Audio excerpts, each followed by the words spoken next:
This is Trey here on YouTube and on the internet, and we're kind of having a virtual youth group this week. Obviously, you were able to find the video, so I'm happy about that. We had to cancel youth group tonight because of the temperature is going to get down to about 20 degrees, and because the public school canceled. We have a policy at youth group that if the school cancels, then we have to cancel too. And so I just thought, hey, why don't we take a chance, come together online, and connect. And so I'm excited. I think that God's actually going to speak to you guys through this video. I feel like He's given me a word, and so I'm excited about it. And after you watch this video, at 7 o'clock or 7:30 tonight, I'm going to be on something called Periscope. If you've heard about it, it's basically a thing where you can stream live. People can jump in and leave comments and talk. So we're almost going to have like a virtual youth group on Periscope just to kind of talk through what God's doing in our hearts and just kind of have a chance to process that. So if you don't have the app, it's called Periscope. You can download it on your phone, and the username that you're going to look up is Trey Moore, just TreMoore. So we're going to do that at about 7:30 tonight. I'll try to get on a little early, maybe like 7:15, 7. You want to jump on, we're just going to hang out and have a chance just to kind of talk through what God's doing, and so I think that'll be fun.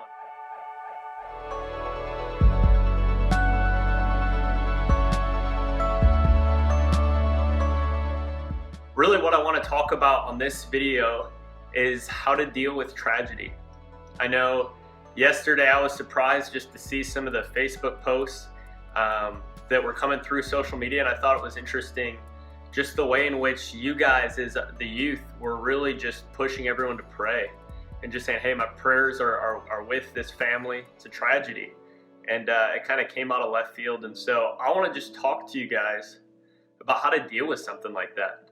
So when tragedy comes, when situations come up, there's always two different groups of people that this kind of falls under. And the groups that'll be really easy to identify which group you're under. The first group is those that feel something. You feel heavy. The second group I want to talk to is a group that doesn't really feel anything right now.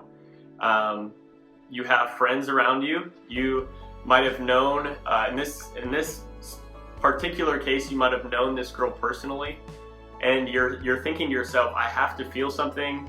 I'm seeing all of these things on social media, and yet I don't personally feel this conviction or this pain in my heart, and I feel bad about that. And so I want to talk to those two groups. So when it comes to the first group, there's a story that I want to share, and just kind of being vulnerable with you guys. Just about a time in my life recently where I was in the field group for a tragedy. I was driving home from a meeting, actually it was a dinner, and there was a situation in which the attacks happened in Paris. And I got home, I was on social media, I'm like looking at everyone's changing their pictures to the Paris, pray for Paris. I'm seeing that everywhere. And I'm seeing these video clips of just different things that happen. And my wife goes off to work.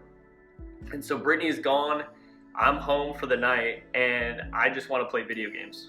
I'm like, man, I just want to put something in this video game system and just get out of this funk that I'm in.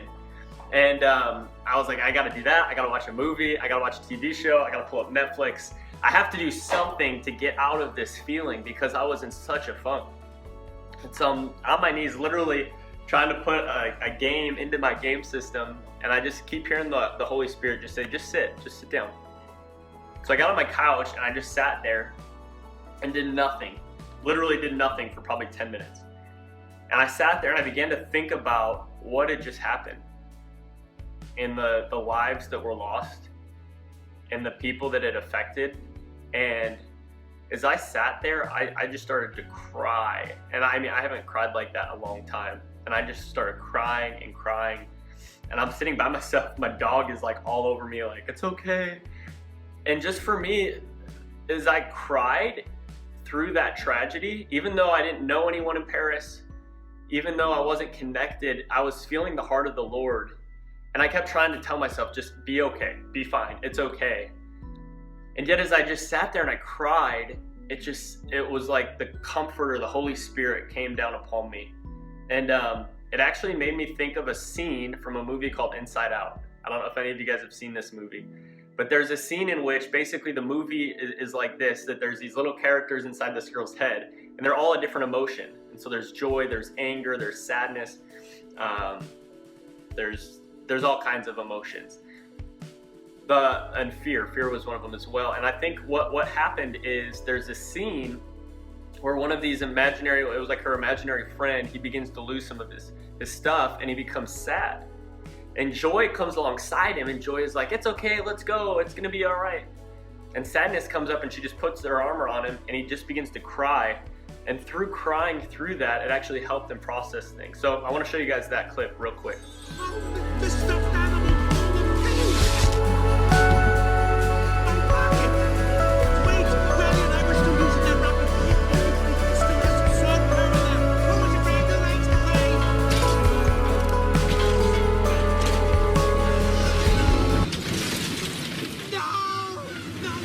No, you can't take my rocket to the top. Riley and I are going to the moon.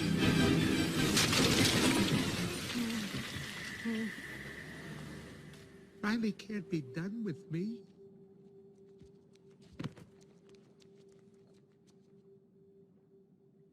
Hey, it's gonna be okay.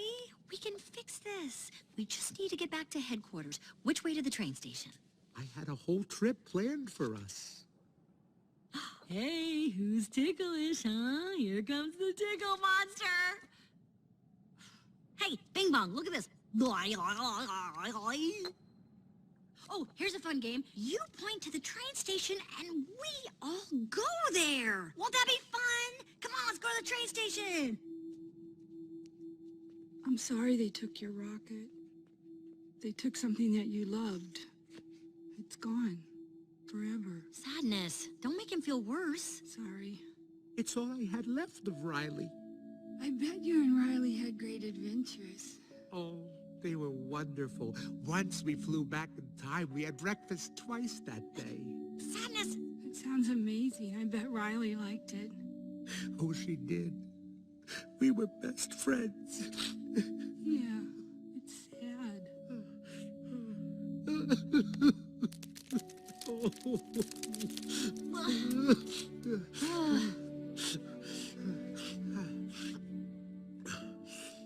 I'm okay now. Come on. The train station is this way. So just like Bing Bong or whatever his name is, there was something in me that when I just sat down and I almost isolated myself, not onto depression, but onto being able to process that, I felt like there was a release, and I actually felt like, wow, I felt the Lord's heart for the attacks on Paris. And so some of you guys have this feeling where you're like, I barely knew this girl, or I'm just thinking about her parents, and I'm thinking about friends and family, and I'm thinking about some of my friends that knew her well, and I'm just feeling really heavy. What's wrong with me? And you want to turn on Netflix, you want to run away, you don't have school on this day, and so now you're like, I'm just going to do anything I can to avoid this feeling. I want to encourage you, maybe even just pause this video and get some time and just think through those thoughts that you were thinking that brought that feeling, and just let the Lord work through it with you. Don't let it lead you to depression. Don't let it lead you to hopelessness, but let it lead you to confidence in who God says that you are and the role that you have to play in this situation. I think as you begin to let your emotions out and you begin to feel that, it's going to be awesome. And so one more thing for the feeling group. If you're feeling that, I want to encourage you to talk to the Lord about what you feel. Just talk to God. Be honest with Him. And one other thing I want to say too is that God is always in the feeling group. God feels our pain, and sometimes He lets us in on that. Sometimes He allows us to feel the pain of His heart. I just want to reiterate that. I think that's important for you guys to know that God, He feels. God is a God that feels. He's not a distant God. He's not a God that's far away, but God feels. And so even as you're processing that, if you're in that feeling group, you're just sitting there and you're like, oh, like, God, you don't understand. He's like, yes, I do understand. I understand this. Because He's a God that feels. He's not a God far away, but He's a God that's close. He's closer than a brother. And He sent us the Holy Spirit. He sent us the Comforter. It says in John chapter 16, Jesus is talking about the Holy Spirit. He says, however, when He, the Spirit of truth, has come, He'll guide you into all truth. For he'll not speak on his own authority, but whatever he hears, he'll speak. And I just think that the Holy Spirit, he's coming, he wants to lead us into truth. And when tragedy comes, whatever the tragedy is, the devil wants to lie to you. He wants to tell you that God is not a God that cares, that he's not a God that had a hand in any of this, that he kind of forgot about this. And I think that the Holy Spirit wants to remind you of who God is. And so even as you process it, to talk to the Holy Spirit and say, Holy Spirit, how does God feel? How does the Father feel? How does Jesus feel? How do you feel? And just begin to have that conversation with Holy Spirit. And I think he'll begin to shine light onto the situation, and he'll give you a voice so that you can speak into what's happening and what's going on. You can be salt and light in the midst of this situation. Even though you're feeling this pain, God can use you in a powerful way. So the first group is the group that is feeling things. And that group, that's the group that God is in, and God's feeling things. And so some of you guys, just in the case of yesterday on Tuesday, you heard this news and you didn't really feel anything. And then you went on social media and you saw these posts that your friends are posting, and you were like, man, I feel like I should be feeling something. And so it's not that I almost want to encourage your heart that you don't have to feel conviction or shame that you don't feel something. And I also don't want to encourage you to just work up feelings in your heart, even if you're not feeling something. What I mean by that is oftentimes tragedy will come and people around you will be shaken. Your friends will be shaken. Their whole world will fall apart because of a tragedy. And yet, you want to mourn with those that mourn and rejoice with those that rejoice. Absolutely. You want to be there for them. But I think it's even more powerful that when you are in that moment, God might call you to be someone that speaks peace and speaks stability and speaks life. I had a student come up to me a couple months ago. He was talking to me after youth group, and he said, I feel like my whole family's falling apart. And he said, but the weird thing is, like, my siblings are they're really shaken by it, and yet I don't feel anything.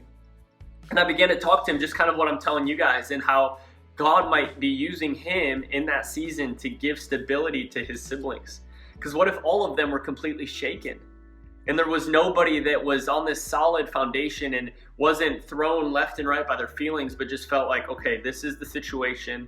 This is what we need to do. And they just had this simplicity about the whole situation and the whole tragedy. So I encouraged the kid. I said, hey, I feel like maybe God's just giving you this voice and this peace that surpasses all understanding. You shouldn't be feeling peace. You should be feeling sad. And yet God has given you a grace to be able to impact your family where you're at. And so some of you guys are feeling that. You're feeling like, this sucks. This is awful. You realize the reality of what happened. Maybe you know them personally, and yet you don't feel that. I want to encourage you to not feel bad about that, or to not feel like you have to work up feelings, but to really just be able to process that with your friends and to be able to be there for the ones that are feeling shaken. So I want to close with the final verse, and it's a verse that David wrote. It's a psalm, and it's been kind of a theme that I've been seeing on social media. I think it's a great verse for where we're at right now, and it's Psalm 34, 17 and 18. It says, the righteous cry out, and the Lord hears. The Lord hears. When you cry out, the Lord hears. That's important. The righteous cry out, and the Lord hears. The Lord delivers them out of all their troubles. The Lord is near to those who have a broken heart, and saves those that have a contrite spirit. And so the Lord, he loves to heal the brokenhearted. And the ESV version says that God heals the brokenhearted. He rescues those whose spirits are crushed, and that he has hope. That he has hope that he can actually turn horrible tragedies into glorious things for his kingdom. That's just how he works.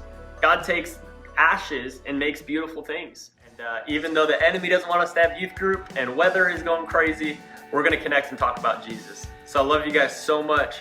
I'm proud of you guys. You guys are leaders. You guys are world changers.